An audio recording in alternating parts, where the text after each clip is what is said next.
Hi guys, this is Carmina. Welcome to Pines TV Hobby Homeschool. I have a new vlog. Please do watch it. I hope you learned something from it. Again, just starting something at home. Anywhere you are in your life, just try, and find ways to, learn something new every day, right? So, from chores, doing chores, gardening, finding out some solutions to typical instances in our homes, right? So again, I just finished we just finished together with my sister building poles for the tomato plant. So it's there, guys. Still learning the basics of farming, guys. So yes, again, guys, take care. Thank you. I really appreciate your time, guys. I also wish to greet happy birthday to all my loved ones from across the globe. You know who you are. Greeting from afar. Okay, this one, guys, I'm putting a mark. Isn't it? It's quite nice to put a mark already on the end of the scotch tape, so you will use it. You use it quickly every time. And this one, I was looking for a vacuum and I didn't have access, so I used this duct tape or masking tape or scotch tape you may have. Just grab it, and do, maybe this may help for an emergency, cleaning, removing lint from clothes. Yep.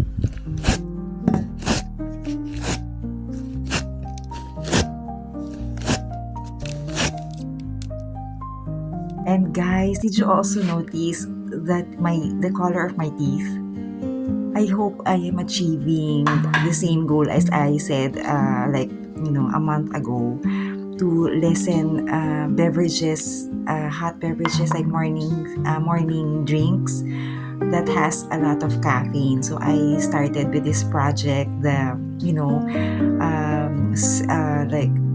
possible ways to create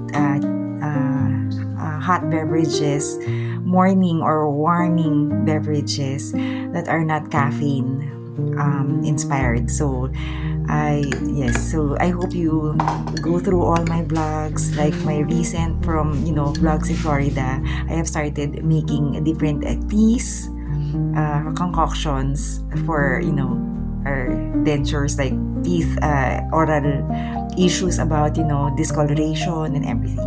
All right, so guys, okay ba guys? Pwede ba?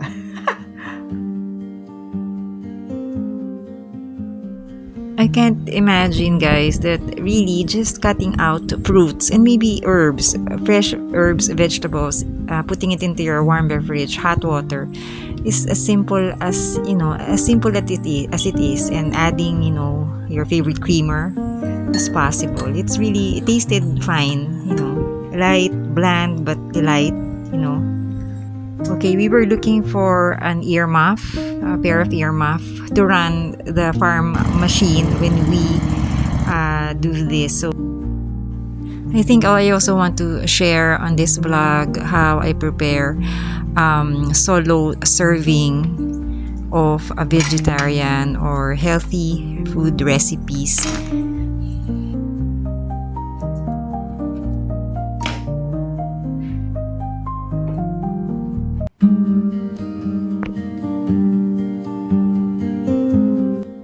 This is a fruit, apple, and banana sourdough mixture that I have been fermenting for 3 days already, and I wanted to make a caprese somehow sandwich. So for a solo serving, since I'm single, I live alone sometimes. So this one I'm doing just one serving. And yes, I got about maybe 2/3 cup. 2/3 or somehow a third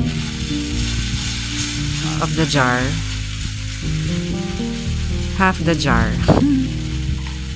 And then I am going to cook it on the griddle with a little film of oil. I am serious in discovering how I can use or cook this over a very little amount of fat. So I'm having a hard time on, lifting it up.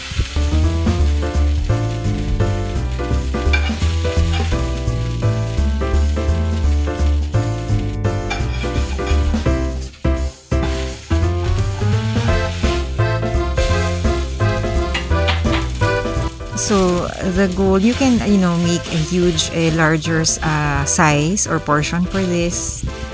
But I really want to just use like the typical amount that is good for a plate, a single serving.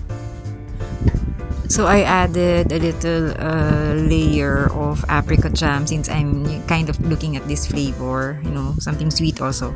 I had some avocados and tomato, and then some cheese, plus steamed cabbage. Please do visit my blog site for more information. Thank you, guys. So this is what's happening in the farm. A little bit of planting more vegetables or crops for good for the season, the fall season. And also, guys, I want to share with you lost weight. I'm going to share with you like my experience in how I try to appreciate not perfectly right portioning of food, but how it works for me. So maybe it will somehow work for you too. And also, if you watch my live streams on yoga as a beginner, as an amateur in the practice, you can also refer to that. All right, so guys, really just realizing how to taste and appreciate every flavor profile of food, so you will know like what is the difference between tasting and indulging, right? So we have like a little bit of discipline in eating. So I hope yes, you learned something from this. Thank you, guys.